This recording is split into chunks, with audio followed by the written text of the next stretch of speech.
Bismillahirrahmanirrahim. Assalamualaikum warahmatullahi wabarakatuh.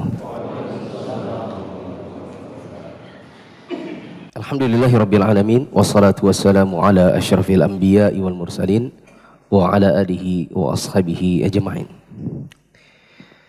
Jamaah yang dirahmati Allah, pada kesempatan malam hari ini kita lanjutkan kembali pembahasan buku Mulia dengan Manhaj Salaf karya Al-Ustadz Yazid bin Abdul Qadir Jawas hafizahullah ta'ala. Sebelum kita mulai, coba lihat kanan kiri, kenalan, tanya namanya, tempat tinggalnya. Iya, yang muda-muda itu kalau sebelahnya kelihatan sepuh, itu kalau bisa kenalan. Siapa tahu jadi calon mertua.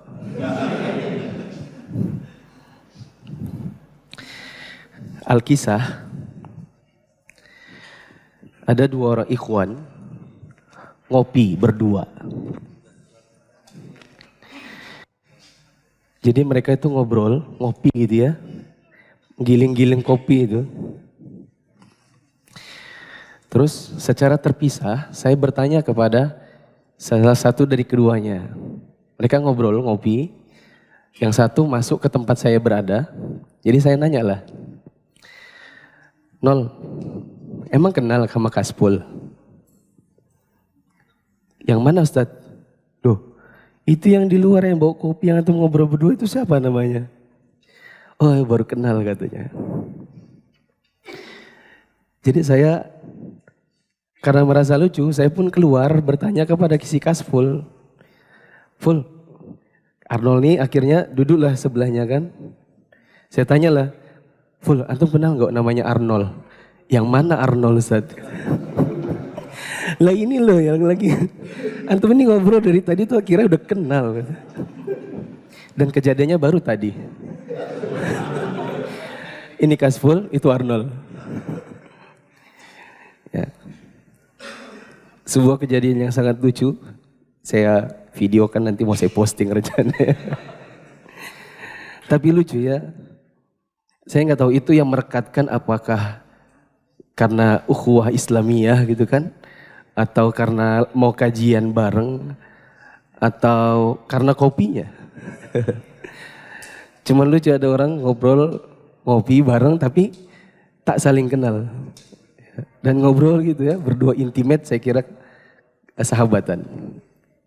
Nah, pada hari ini kita masuk dalam bab 7, sifat salafi.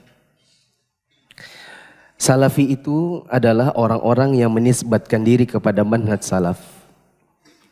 Tentang apa itu manhaj salaf, bagaimana karakteristik manhaj salaf, sudah kita lalui dalam sekian banyak pertemuan.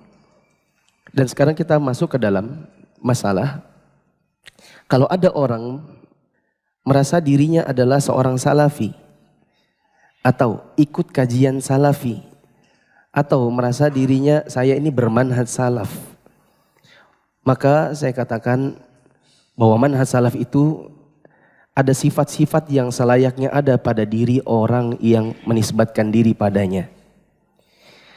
Mengatakan diri saya salafi itu gampang, mengaku itu mudah. Masalahnya adalah apakah pengakuan diri kita ini sudah sesuai dengan sifat-sifat seorang muslim salafi yang seharusnya. Di buku yang cetakan lama ada di halaman 251, buku cetakan baru halaman 255 dan 51. Oke. Kata penulis, setelah kita mengetahui tentang wajibnya mengikuti manhaj salaf, maka tidak diragukan lagi bahwa hati kita ini ingin tahu apa sih sebenarnya sifat-sifat yang harusnya seorang salafi berhias dengannya. Kalau dia mengikuti manhaj para sahabat dan merasa atau berharap masuk ke dalam al-firqatun najiyah, maka dia harus berhias dengan sifat-sifat berikut ini sampai meninggal dunia. Pertama, harus berhukum dengan Al-Quran dan Sunnah dalam semua sisi kehidupannya.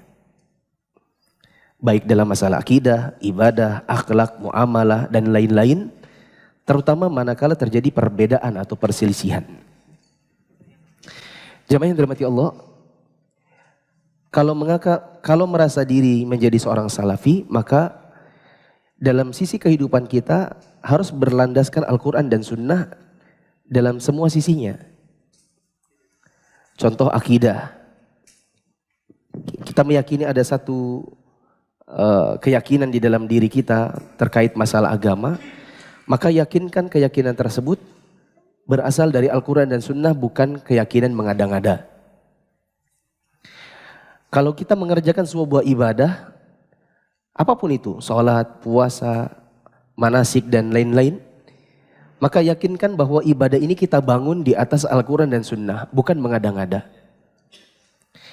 Kalau kita memiliki, kita meyakini ini ada sebuah akhlak yang baik, atau ini akhlak yang buruk, keyakinan ini harus terbangun dari Al-Quran dan Sunnah. Karena kadang-kadang ada akhlak yang menurut kita itu buruk, padahal sebenarnya itu baik. Ada akhlak yang menurut kita baik, padahal itu buruk. Contoh, ghibah. Ghibah itu kan menggunjing, menceritakan sebuah keburukan yang ada pada seseorang. Sebagian orang mengira ghibah itu mutlak haram, mutlak gak bagus. Padahal di dalam syariat ada 6 ghibah yang boleh. Di antaranya adalah menghibahi pelaku kemusyrikan yang dia terang benderang mendakwahkan keyakinannya kepada orang-orang, bahkan menjadi da'inya, menjadi ustadznya. Lalu kita bicara di majelis ilmu misalnya untuk mengajak kaum muslimin menjauhi ajakannya. Ada seorang da'i misalnya ngajak ke kuburan.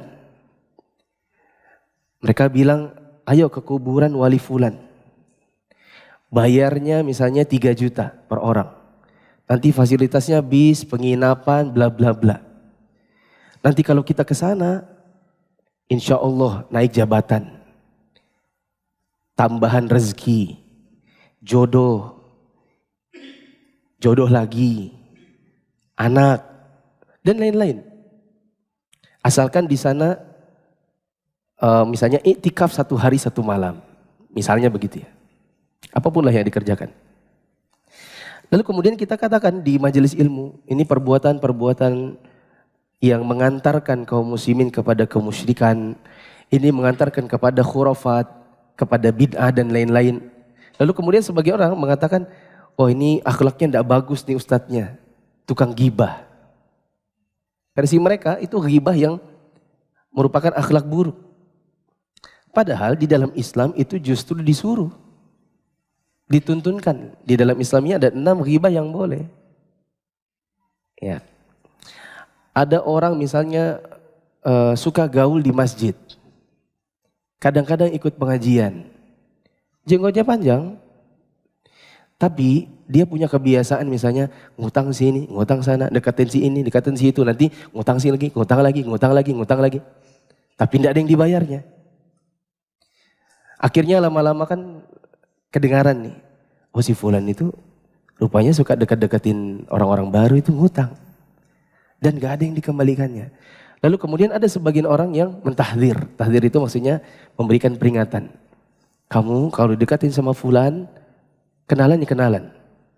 Tapi kalau dia ngajak kamu untuk muamalah bareng, syirkah, apalagi kalau dia pinjam duit, jangan.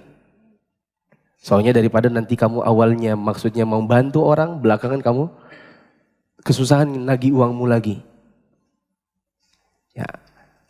Lalu kemudian si fulan ini merasa tersinggung karena suara namanya mungkin sudah mulai dikenal orang sebagai tukang hutang dan tidak pernah mengembalikan. Akhirnya dia ngomong sana kemari, itu ustadz gak bagus akhlaknya.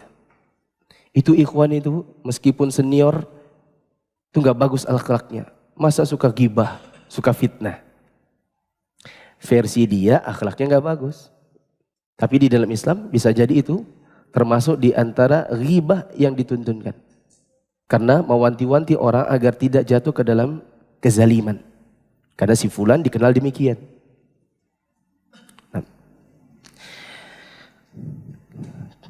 Yang kedua, berpegang pada penjelasan dari para sahabat tentang setiap permasalahan agama secara umum dan lebih khusus lagi mengambil penjelasan mereka dalam masalah akidah dan manhaj. Ini sebagai pelengkap dari nomor 1. Artinya, setiap orang bisa saja mengklaim dirinya berhukum dengan Al-Quran dan Sunnah. Pertanyaannya, berpegang pada Al-Quran dan Sunnah ini pemahamannya siapa? Kaum muslimin ini Al-Qurannya satu. Hadis-hadis yang dipakai maunya sahih. Semua sepakat begitu. Tapi kok bisa terjadi perbedaan-perbedaan di kalangan mereka dalam pemahaman? Sehingga dalam keseharian mereka, dalam ibadah mereka terjadi perbedaan pendapat yang begitu banyak. Contoh, tidak ada yang mengingkari bahwa bersolawat untuk Nabi SAW 1 kali, maka Allah akan bersolawat untuknya 10 kali. Oke? Tapi kenapa ketika tarawih misalnya, sebagian mereka ada yang di antara 2 rakaat mereka bersolawat, sebagian lagi tidak. Kenapa menjelang iqamat sebagian dari mereka sibuk berdoa, sedangkan yang lain memegang mic dan mengucapkan sholawat? Apalagi sholawatnya sekarang lagi viral kayaknya. Allahumma sholli. Ya kan? Lagi di mana-mana gitu. Kenapa sebagian mempraktekkan, sebagian tidak? Nah, jawabannya, mereka menggunakan hadis yang sama, tapi cara pemahamannya berbeda. Dan di situ dibutuhkan satu pemahaman penengah. Dan sudah berulang-ulang dalam kajian ini, bahwa penengahnya adalah berpegang kepada pemahaman salafus saleh. Dari kalangan para sahabat, tabi'in, dan tabi'ut tabi'in. Apakah mereka mempraktekkan sebagaimana yang dipraktekkan oleh orang di zaman sekarang? Bila iya, kerjakan. Bila tidak, tinggalkan. Sifat yang ketiga, seorang salafi itu tidak memperdalam masalah yang tidak dapat dinalar oleh akal. Boleh diberi contoh dekat situ, ditulisi, misal masalah takdir. Misal masalah takdir.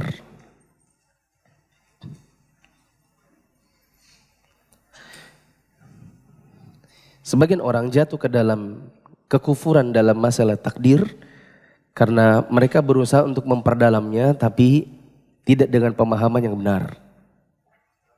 Ya.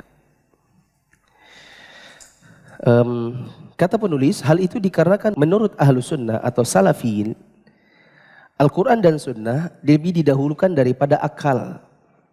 Dan pada hakikatnya tidak ada pertentangan antara dalil yang tegas dan jelas atau shorih, yang shorih dengan akal yang jelas atau akal yang sehat.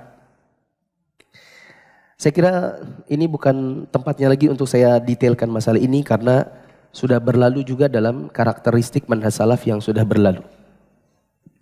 Tapi intinya, kita dalam masalah yang mungkin tidak dapat dinalar oleh akal, maka yang dibutuhkan adalah keimanan dan bukan menggali mendalam, apalagi menggali sendiri tanpa bimbingan seorang ahli. Nah. Kemudian yang keempat, memperhatikan tauhid uluhiyah. Tauhid uluhiyah ini seingat saya belum ada penjelasannya. Mungkin nanti di bab-bab setelahnya baru ada. Intinya adalah tauhid uluhiyah itu mengesahkan Allah dalam perbuatan hamba kepada Allah. Seperti berdoa, isti'anah, istighothah, bertawakal, bernazar, menyembelih dan lain-lain. Ya. Maka tauhid uluhiyah ini merupakan asas. Dan kita wajib untuk memberantas dan memerangi apa saja yang mengurangi tauhid. Berupa syirik besar. Atau yang menafikan kesempurnaan iman. Berupa syirik kecil dan perbuatan bid'ah. Ya. Boleh ditambahkan dekat situ. Seorang salafi itu sangat memperhatikan tauhid uluhiyah. Maka dakwah salaf mengedepankan mengedepankan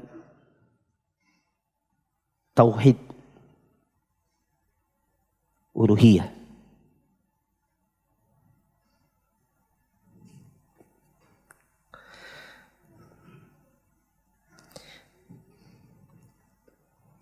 Di dalam dakwah, orang-orang yang bermanhaj salaf itu sangat mengedepankan tauhid uluhiyah. Mengajak kaum muslimin untuk mengesahkan Allah dalam peribadatan kepada Allah. Ya. Mengajak kaum muslimin untuk mengesahkan Allah dalam peribadatan kepada Allah. Maka di dalam dakwah salaf sangat diperangi yang namanya kemusyrikan dalam bentuk misal berdoa kepada yang selain Allah. Isti'anah atau minta tolong, istighotsah atau minta tolong dalam kondisi sangat sulit ditujukan kepada yang selain Allah. Ya, maka kalau juga ada yang berkata itu dakwah salaf itu suka menyinggung amalan orang. Orang pergi ke kuburan itu dikritik. Ada orang minta ke wali dikritik. Semua dikritik. Kayak mereka aja yang benar. Mereka ini orang-orang yang merasa dirinya pasti masuk surga.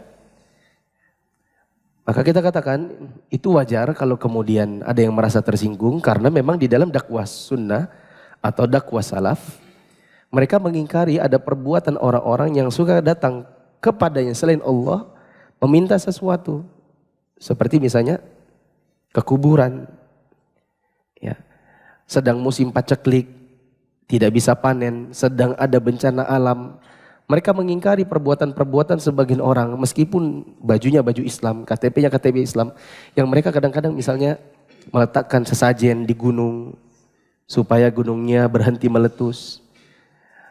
Meletakkan sesajen di laut supaya tidak tsunami. Karena mereka meyakini ini perbuatan apa namanya? Perbuatan syirik. Ya, sedangkan dakwah-dakwah yang bukan dakwah salaf karena memang mereka tidak terlalu concern dengan dakwah atau dengan tauhid uluhiyah, makanya mereka juga tidak terlalu suka menyinggung masalah itu. Dakwah yang concernnya di bidang politik misalnya, yang mereka dalam khutbah Jumat, dalam kajian tematik, selalu yang dibahas isunya adalah isu politik. Mereka memang tidak terlalu perhatian dengan yang namanya tauhid uluhiyah. Memang mereka tidak punya concern dengan penyembahan terhadap kubur, istighotsah di kuburan, sesajen di kuburan, di gunung. Itu tidak terlalu diperhatikan. Karena bukan concernnya mereka. Yang kelima, kalau kita mau menjadi seorang salafi, maka sifatnya adalah tidak suka berdebat dan tidak bermajelis dengan ahli bid'ah. Tidak mendengarkan perkataan mereka dan tidak menyampaikan syubhat-syubhat mereka. Ini karena ini adalah jalan para salafus saleh. Disebutkan di sini Asma bin Ubaid rahimahullah mengatakan, dua orang pengekor hawa nafsu, maksudnya ahli bid'ah, masuk menemui Muhammad bin Sirin. Keduanya berkata, wahai Abu Bakar ibn Sirin, bolehkah kami menyampaikan satu hadis kepadamu? Maka Ibnu Sirin mengatakan, tidak boleh. Keduanya berkata lagi, kalau gitu bolehkah kami membacakan satu ayat dari kitabullah? Beliau menjawab, tidak boleh. Pergi saja kalian dariku atau aku yang pergi dari kalian. Ibnu Sirin ini salah satu dari tabi'in. Dan sifat beliau ini atau sikap yang beliau ambil ini juga dilakukan yang sama oleh orang-orang yang lain dari kalangan para tabi'in atau salafus saleh.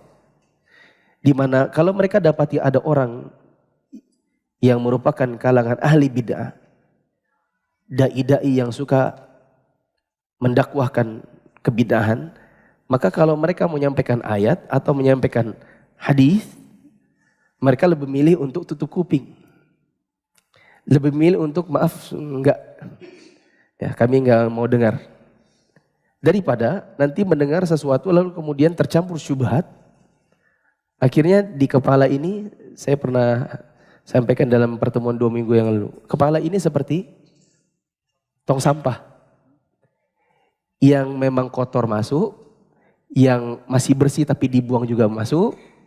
Dan seperti orang yang memungut kayu bakar di tengah malam, di kegelapan malam, mereka tidak lihat mana kayu bakar, mana ular. Makanya para ulama di zaman dahulu, kalau ada ahli bid'ah mereka tidak mau untuk bercakap-cakap masalah agama.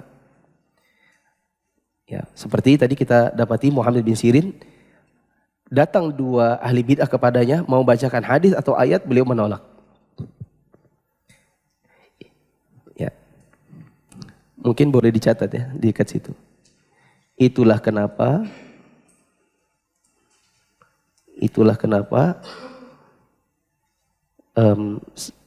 sebagian masjid yang DKM-nya Salafi tidak menjadwalkan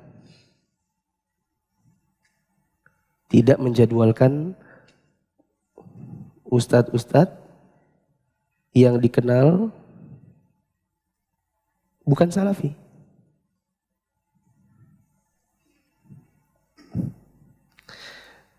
Kalau ada yang berkata, itu kenapa masjid Atin itu ustadznya itu aja misalnya. Masjid Nasai itu kan kalau bukan ustadznya enggak mau ngaji dia.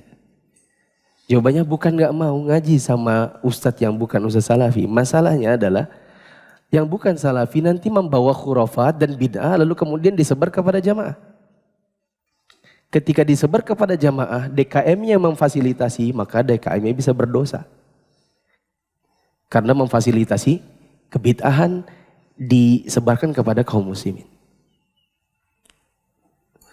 Nah, lagi pula kita nanti tinggal balik saja. Lah Anda kalau dengar Ustaz Salafi mau atau enggak?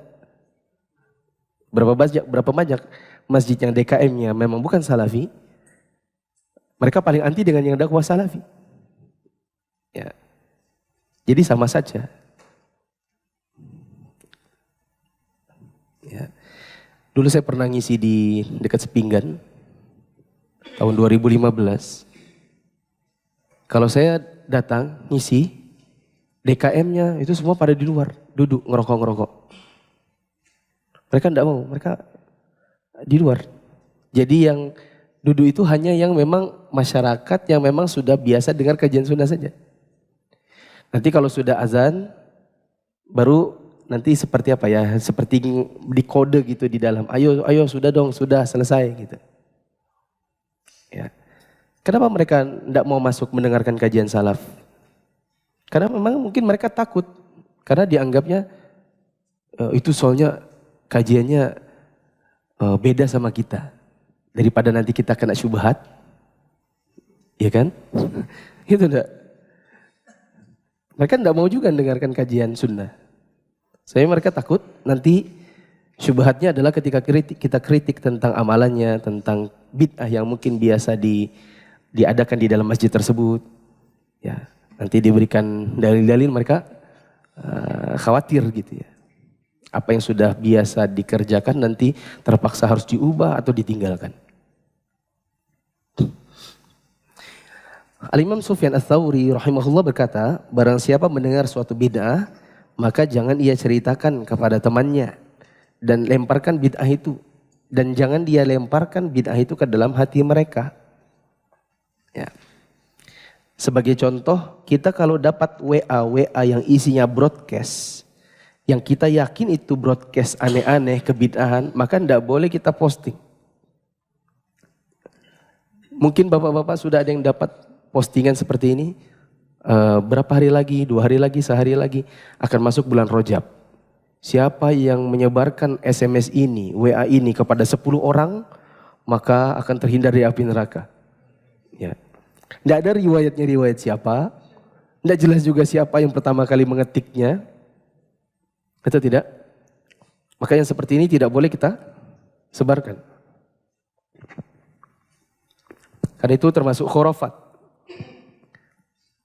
Ya, masa cuma nyebarkan WA terus terhindar dari api neraka. Pertanyaannya, waktu tidak ada zaman WA, kayak apa caranya orang nyebarkan?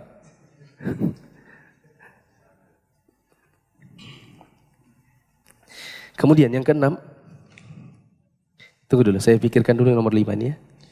Tidak berdebat. Oh iya. Terkait nomor 5 ini juga, tidak berdebat dengan ahli bid'ah. Mungkin teman-teman tahu bahwa di YouTube saya, di Facebook dan Instagram saya termasuk yang cukup sering ada rudut. Rudut itu artinya membantah pemikiran-pemikiran sebagian orang. Ada kalanya saya sebut nama, ada kalanya tidak sebut nama. Ya, seperti dulu saya pernah membantah, nanti diedit nggak apa-apa. Saya membantah, saya pernah bantah sebagian pemikiran. Bahkan saya pernah komen di Ustadz yang Bugis itu namanya siapa ya? Ya, ketika beliau membawakan sebuah cerita yang mungkin lucu, tapi itu berkaitan dengan akidah kita terhadap masalah kubur. Dan ini cerita fatal, meskipun lucu. Saya komen gitu ya. Dengan komen yang saya tidak bilang, oh ini Ustadz sesat, bla bla bla. Enggak, saya bilang Ustadz mohon maaf. Mungkin Ustadz bisa cross check lagi cerita Ustadz ini. Kalau seandainya tidak punya dasar, bisa di take down postingan ini. Karena khawatirnya membawa kaum muslimin ke dalam khurafat. Dan cerita-cerita hayalan yang tidak ada dasar. Jazakumullah khairan Ustadz. Saya bicara dengan baik. Ustadz itu mengomentari komen saya. Oh iya Ustadz, mohon maaf ini saya cuma sekedar dakwah bla bla bla bla bla. Ya kan? Nah di sebagian video saya di YouTube, sebagian video saya di Facebook, begitu juga di kejadian saya komen di sebagian akunnya orang-orang yang saya yakini ada pemahaman menyimpangnya. Ya. Kadang-kadang ada sebagian orang yang bilang gini, kalau berani jangan di media sosial. Ayo ketemu langsung debat. Gitu. Saya pribadi, pertama, saya bukan tidak berani dari sisi bertemu lalu kemudian diskusi, bukan. Ya. Tetapi pertama, tidak berdebat dengan ahli bid'ah itu termasuk akidah. Itu satu. Termasuk di antara jalan para salafus saleh. Yang kedua, saya cuma berkaca dari orang-orang yang lebih dahulu, lebih besar, lebih kibar dari sisi ilmu dan dari sisi usia. Ustaz Firanda pernah debat dengan siapa di Batam? Ya. Yang ada setelah di kamera, omongan-omongan Ustaz Firanda justru dipelintir-pelintir. Lalu dianggap ini dokter Wahabi kayak gini doang ilmunya. Ini dokter Wahabi nggak ngerti apa-apa dan seterusnya. Padahal kalau kita mungkin nonton versi utuhnya dengan keyakinan kita, ya itu banyak kalau bahasa orang Bali Papa itu kempalnya, gitu. Tapi ketika sudah dipotong, lalu kemudian disebarkan, jadinya terbalik. Ya. Maka saya berkaca dari itu, saya pikir kalau pendahulu-pendahulu yang mungkin lebih utama dari sisi ilmu dan dari sisi usia pernah melakukan hal ini dan saya tidak tahu apa yang terjadi pada lawannya, maka mendingan saya habiskan waktu untuk menulis buku. Yang ketiga mungkin tidak di level saya juga. Saya bukan pada kapasitas ustadz-ustadz yang apa namanya seperti Ustadz Firanda yang mungkin lebih layak ya, untuk menjelaskan dengan versi perdebatan dalam satu majelis dengan orang-orang demikian. Mungkin mereka lebih utama. Ya, apalah artinya kita ini untuk berdebat dengan orang-orang demikian. Faktor yang keempat kenapa saya menghindari majelis-majelis seperti itu, karena memang kadang-kadang di dalam sebuah perdebatan itu pemenangnya bukan yang memiliki dalil. Kadang-kadang pemenangnya adalah yang pintar berbicara, yang paling lancar. Makanya Nabi SAW sampai-sampai beliau pernah mengatakan begini, ketika ada dua orang, mereka berselisih pendapat tentang misalnya masalah tanah atau masalah muamalah. Satu dari dua orang sahabat ini mengklaim Yang satu mengatakan dia yang punya, satu lagi mengatakan dia yang punya. Sampai sini paham? Ketika Nabi mengadili mereka, lalu akhirnya Nabi putuskan pemenangnya adalah si A, bukan si B. Nabi tetap berpesan begini, saya putuskan yang memenangkan adalah si A. Tetapi, bisa jadi satu dari kalian ini lebih pandai bersilat lidah daripada saudaranya, lalu aku terkecoh. Aku menangkan yang lebih pintar bersilat lidah ketimbang saudaranya yang punya hak. Siapapun dari kalian mengambil hak orang lain secara batil, maka aku sedang memotongkan sebongkah batu dari api neraka. Artinya Nabi SAW saja, beliau pada sebagian masalah beliau mengakui, bisa jadi satu dari kalian-kalian yang berselisih ini lebih pintar bersilat lidah, lalu kita menganggap dia pemenangnya. Dan itu yang mungkin akan terjadi pada sebuah perdebatan masalah agama dihadiri oleh ustadz-ustadz. Kadang yang menjadi pemenang di situ bukan yang punya dalil, bukan yang bermanhaj salaf, tapi ahli bid'ah yang pintar silat lidah. Maka majelis seperti ini, kalau saya pribadi, bukan prioritas untuk kemudian saya hadiri atau misalnya saya diundang lalu kemudian saya datang. Ya. Kadang-kadang nanti jadi bunuh diri. Kadang-kadang bunuh diri. Pernah di Masjid At-Taqwa, beberapa tahun yang lalu, saya tidak terlalu ingat, intinya di bawah 2010 lah. Itu ada perdebatan antara Idrus dengan ustadz yang masjidnya di pertigaannya terminal. Paham ya? Kantor pajak lama. Dan jalan menuju terminal. Ada masjid namanya Masjid Jamaah. Ya. Kemudian itu yang disebarkan oleh ada seorang Wahabi. Saya datangi di Balikpapan, saya ajak berdebat, lalu kemudian ternyata dia pergi. Ya. Saya mencoba cari di YouTube dan dapat, saya pernah nonton. Oh, perdebatannya memang tidak kondusif. Karena seperti satu lawan banyak. Yang Romli ini banyak pengikutnya, lalu kemudian memberikan suara-suara sorakan yang akhirnya membuat diskusi itu tidak ilmiah lagi. Lebih ke arah seperti debat kusir. Akhirnya ustadznya pergi. Lalu kemudian akhirnya yang tersebar apa? Wahabi lari. Ya kan? Nah, saya menghindari kondisi-kondisi seperti itu. Mendingan kita jaga diri daripada kemudian dibully, dihinakan di situ, padahal kita maunya untuk meluruskan sebuah penyimpangan yang ada, kita terjebak dalam sebuah perdebatan yang tidak ada ujungnya. Begitu. Wallahu a'lam bishawab.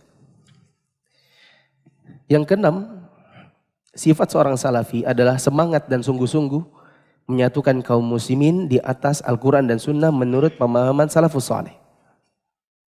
Ya. Maksudnya gini teman-teman, kalau kita mau bersatu di kalangan kaum muslimin ini, sebenarnya persatuan itu gampang.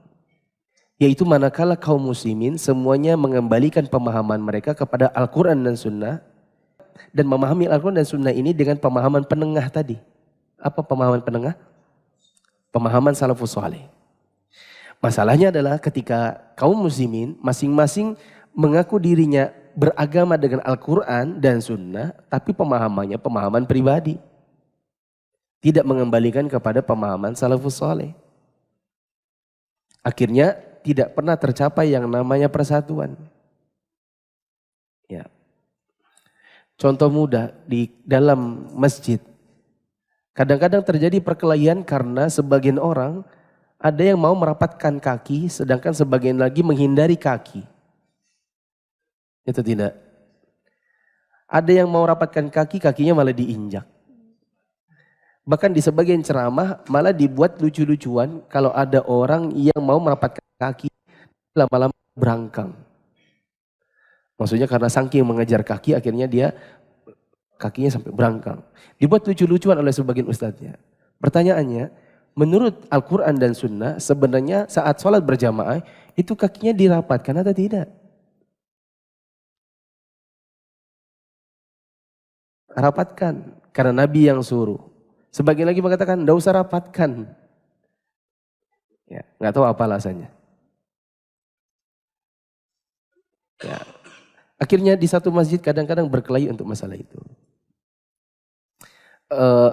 Dalam masalah peringatan tahunan, Misalnya ini komplek perumahan. Komplek perumahan. Masjidnya dibangun bersama. Setelah jadi masjidnya rebutan. Ada? Banyak. Bukan ada lagi, banyak.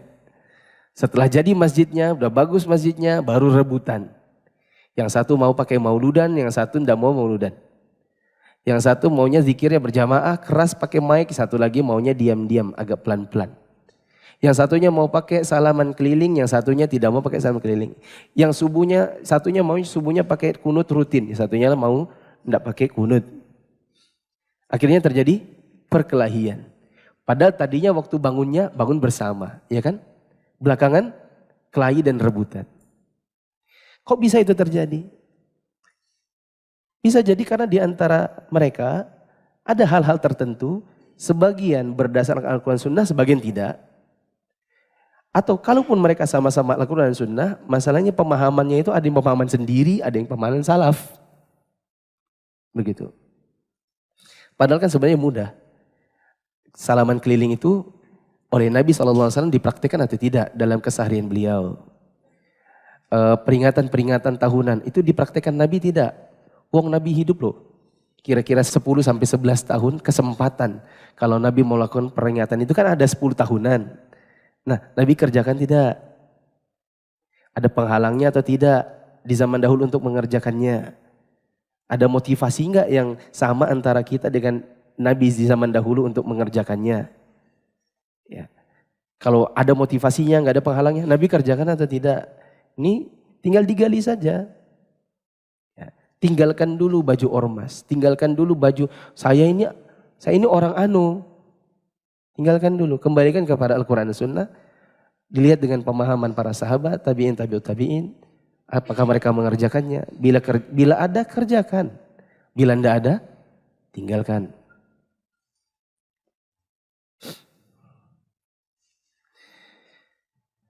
Selanjutnya, yang ketujuh. Ini banyak yang saya skip. Karena apa yang saya sampaikan ini sebenarnya kurang lebih hanya mengulang pembicaraan-pembicaraan terdahulu. Saat saya mau menjelaskan tentang makna manhaj, saat saya menjelaskan tentang karakteristik manhaj salaf, saat saya menjelaskan tentang akidah di dalam manhaj salaf. Ini kurang lebih sama saja, sehingga saya skip apa yang saya rasa sudah jelas.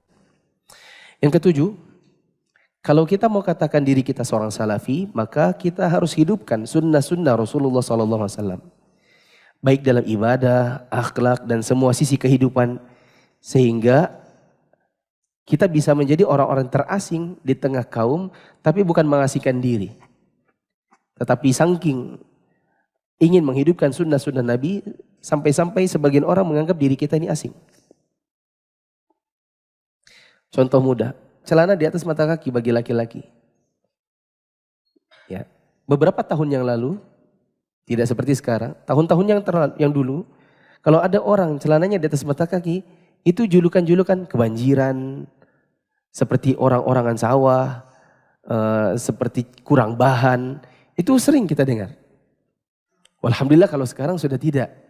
Karena sudah banyak kajian-kajian sunnah yang kemudian kaum muslimin mulai paham. Oh, celana di atas mata kaki ternyata itu sunnah Nabi. Ya. Kalau dulu-dulu berjenggot-jenggot panjang, itu tidak merebak di kalangan orang-orang Islam. Termasuk juga di kalangan orang-orang anak-anak muda misalnya. Kalaupun ada yang berjenggot, di antara mereka mungkin jenggot itu dijadikan sebagai ini, style saja. Diukir. Atau enggak ada jenggot malah bolpen dicoret-coret biar kelihatan kayak ada jenggotnya. Ya. Kalau dulu. Kalau sekarang kaum muslimin rata-rata misalnya memelihara jenggotnya. Ya. Karena mereka menghidupkan sunnah Nabi SAW. Ya. Kemudian yang kedelapan, sifatnya seorang salafi tidak fanatik, melainkan kepada firman Allah dan sabda Rasulullah SAW yang tidak berkata dari hawa nafsunya.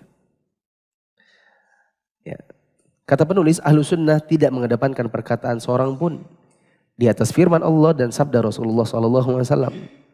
Karena Allah berfirman, ya ayyuhalladzina amanu la tuqaddimu baina yadayillahi wa rasulih wattaqullaha innallaha samii'un alim. Wahai orang-orang yang beriman, janganlah kamu mendahului Allah dan Rasulnya, dan bertakwalah kepada Allah, sungguh Allah maha mendengar lagi maha mengetahui. Oleh karena itu para salafus saleh, mereka bersepakat untuk mengatakan, jika ada hadis yang sahih, maka itu mazhabku. Maksudnya saya tidak mengedepankan perkataan Syafi'i, saya tidak mengedepankan perkataan Malik, atau Ahmad bin Hanbal, atau Abu Hanifah, jika memang sudah ada hadis yang sahih dari Nabi SAW. Bila terjadi pertentangan, seandainya pun ada, antara hadis yang sudah jelas sahih dengan suatu mazhab, maka seorang salafi akan mengedepankan hadis yang sahih. Adapun mazhab dihormati, tapi bukan untuk dijadikan sebagai bahan untuk fanatik buta. Contoh, mungkin kita sama dulu, sebelum kita banyak mengenal kajian-kajian sunnah atau memahami bahwa kita harus mengedepankan sunnah, kita dulu kalau wudu mungkin yang diusap hanya jambulnya. Ya Pak, berapa kali usap jambul? 3 kali, ya kan? Belakangan kita usap kepala cuma 1 kali. Itu pun ternyata yang diusap bukan cuma jambulnya, tapi seluruh kepalanya sampai tengkuk. Lalu kita kembalikan lagi ke depan, lalu kemudian kita usap telinga. Jari telunjuknya menggosok dalamnya telinga, sedangkan jempol menggosok daun telinga bagian belakang. Kenapa kok bisa ada perubahan seperti itu? Oh, belakangan kita baru tahu, oh ternyata yang ada di dalam hadis Bukhari dan Muslim, prakteknya Nabi sebagaimana yang dipraktekkan para sahabat seperti Utsman bin Affan, Abdullah bin Zaid, ketika mereka mempraktekkan wudu, lalu mereka berkata, beginilah wudunya Nabi. Ternyata cara ngusap kepalanya begitu, bukan jambul tok. Itu pun hanya 1 kali. Baik Utsman bin Affan yang mengerjakan 3 kali, ataukah Abdullah bin Zaid yang mengerjakan 2 kali, 2 kali. Untuk kepala mereka bersepakat kepala itu cuma 1 kali. Sehingga para ulama kita mengatakan, mau wajah, tangan dan kakinya 3 kali kah? Mau 2 kali kah? Silakan. Tetapi untuk kepala hanya sekali. Akhirnya kita mengubah. Oh ternyata yang sunnah begitu. Adapun pendapat di dalam mazhab Syafi'i yang mengajarkan hanya di bagian depannya, akhirnya mulai sedikit demi sedikit ditinggalkan. Dihormati tapi tidak diamalkan karena dianggap lebih utama untuk mengerjakan yang sesuai dengan hadis Nabi SAW. Mungkin ini dulu, kalau ada yang mau bertanya silakan.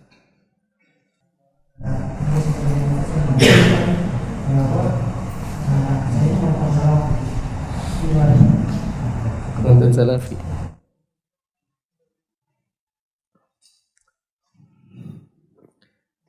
Pertanyaan itu bagaimana cara kita menyikapi?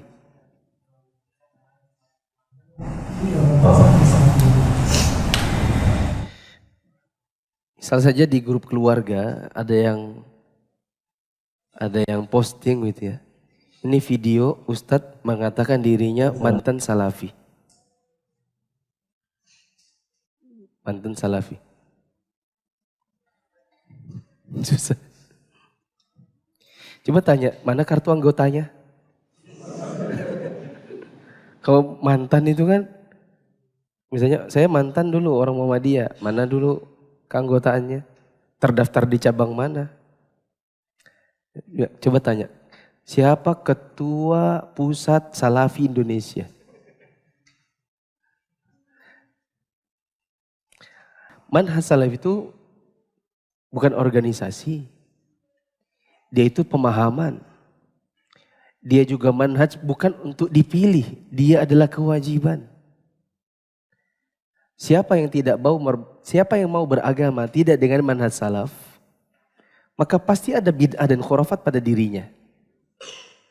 Meskipun tidak semua bid'ah, tapi pasti ada ciri khasnya. Karena memang manhaj yang bukan manhaj salaf itu bid'ahnya ada ciri khasnya. Ada sebagian manhaj, ciri khasnya adalah dakwanya selalu dimulai dengan politik. Ada sebagian manhaj, ciri khasnya adalah yang bukan kelompoknya kafir. Ada sebagian manhaj yang ciri khasnya adalah suka dengan hadis-hadis tidak sahih dan ngajak-ngajak kaum muslimin untuk tiap bulan keluar itikaf di masjid 3 hari. Mereka menamakannya khuruj. Dalam 1 tahun mereka khuruj 40 hari. Nanti ada lagi yang bukan manhaj salaf, bid'ahnya adalah atau kesesatannya ciri khasnya benci dengan sahabat Nabi. Ada sebagian yang bukan manhaj salaf, ciri khasnya adalah suka beriktikaf di kuburan. Nah, siapa yang tidak mau bermanhaj salaf, pasti nanti ada kebid'ahan atau khurafat ciri khas pada dirinya. Dan sebenarnya kita bisa bilang kalau Anda merasa diri Anda dulu salafi, sekarang sudah tidak, maka kita khawatir itu sebenarnya hidayah yang tercabut dari diri Anda.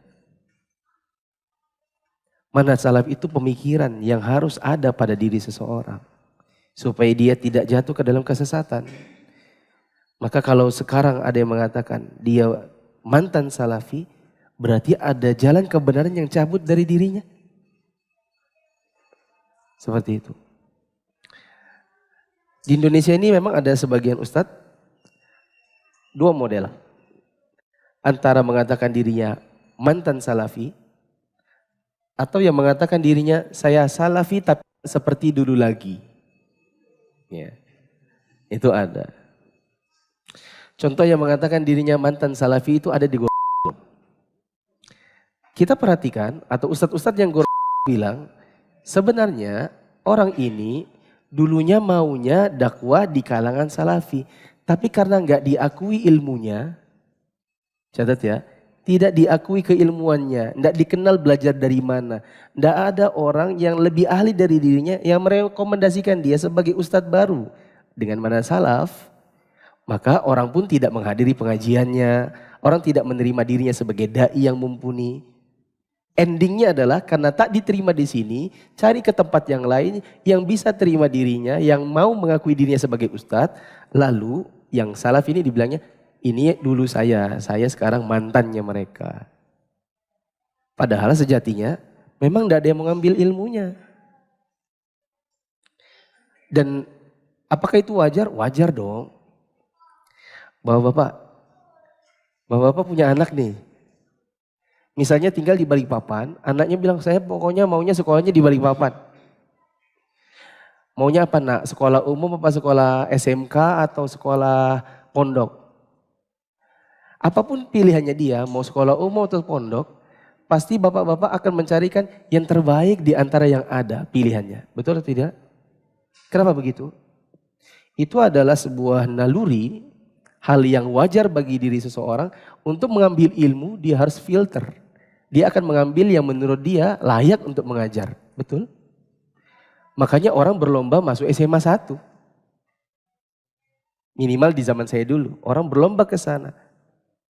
Kenapa? Orang menganggap itu sekolah yang nanti saya pengennya ke UGM. Jadi kalau ke sini itu kayak lompat gitu.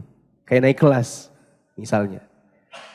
Karena saya dulu waktu awal kuliah, masuk ke UGM Teknik Geologi, itu 7 orang ketemu SMA 1 semua. Ya kamu lagi. Gitu. Maksudnya adalah orang juga mau pilih sekolah itu kan pilih-pilih. Wajar karena mereka maunya menimba ilmu dari orang yang mumpuni. Kalau ada seorang dai baru, datang di Balikpapan, siapa namanya? Fulan. Itu pasti orang kan bertanya, gelarnya? Kalaupun tidak ada gelarnya, dulu sekolah di mana? Mondok di mana? Kuliah di mana? Kenapa orang perlu bertanya? Karena orang kalau mau ambil ilmunya harus tahu dulu latar belakangnya. Itu tidak? Ini direkomendasikan tidak sama para ulama? Enggak salah sama ulama, sama guru-gurunya.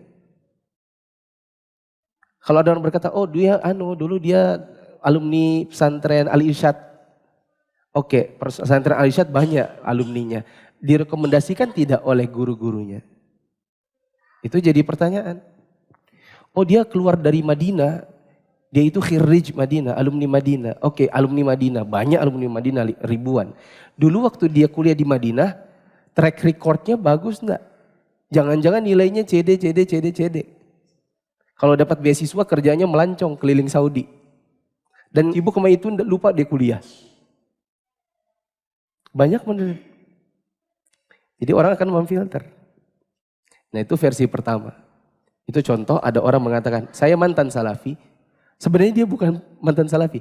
Dia adalah orang yang dulu maunya dakwah di mantan salaf, tapi nggak diterima. Karena tidak diakui keilmuannya, lalu mencari tempat yang di situ dia bisa bernaung, yang di situ dia bisa diterima orang, diorangkan, diustadkan, lalu mengatakan dirinya mantan salafi. Ada juga seperti di nah, ini salah satu ustadz yang dulunya senior. Dia, kalau dia bukan mantan salafi, dia mengatakan saya salafi, tapi tidak seperti dulu lagi, tidak kayak mereka-mereka. Kalau kita tanya, emang kalau ustadz sekarang gimana? Oh saya kan gaul sama ini, semua saya gak pergauli, karena semuanya kaum muslimin. Maka kita katakan, Ustadz, bergaul dengan kaum muslimin memang semuanya kalau masalah muamalah.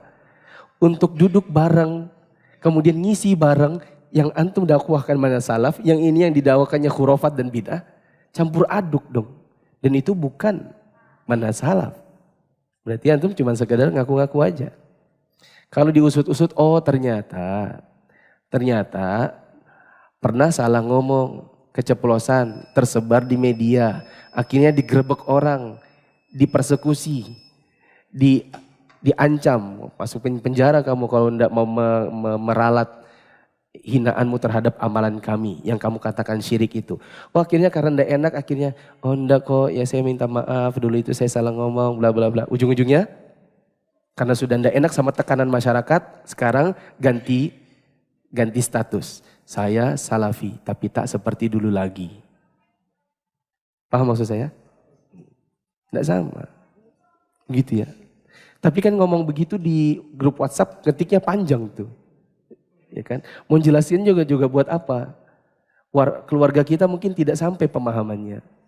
Keluarga kita mungkin lebih penting untuk kita ajak mengenal sholat, kemudian agar berhijab, agar mengenal ustadz-ustadz yang layak untuk diambil ilmunya. Jadi postingan-postingan seperti itu skip aja. Nggak usah diurusi. Antum balas, bukan balas itu, tapi antum, maksud saya yang seperti itu di skip saja, nggak usah diurusi. Tinggal antum posting video-video ustadz-ustadz kita yang mungkin akan menarik bagi orang-orang awam. Saya sampaikan, postinglah video-videonya Ustadz Syafiq, Reza Basalama. Postinglah video-videonya Ustadz Nuzul Zikri. Yang mungkin bagi orang-orang awam itu akan menarik bagi mereka. Oh mungkin keluarga kita suka yang ada lucu-lucunya sedikit misalnya. Postinglah videonya Ustadz misalnya Firanda, Ustadz Subhan Bawazir. Oh keluarga kita senang dengan yang orangnya tegas gini. Posting Ustadz Maududi. Oh keluarga kita jarang ngaji. Postinglah Murtal Muflis Safitra. Misalnya gitu. Jadi ndak usah dibalas, yang kayak gitu ndak usah dibahas. Orang awam ndak nyampe. Mendingan warnai saja grup WhatsApp keluarga itu dengan ilmu yang bagi mereka akan menarik. Dia akan tanya, ini kajiannya di mana? Bocoran insya Allah Ustadz Syafiq akan ke Balikpapan, insya Allah nanti tanggal sekitar 24, 25, 26 Februari. Insya Allah. Sudah kita deal jadwal. Subhanakallahumma wa bihamdika asyhadu an la ilaha illa anta astaghfiruka wa atubu ilaik.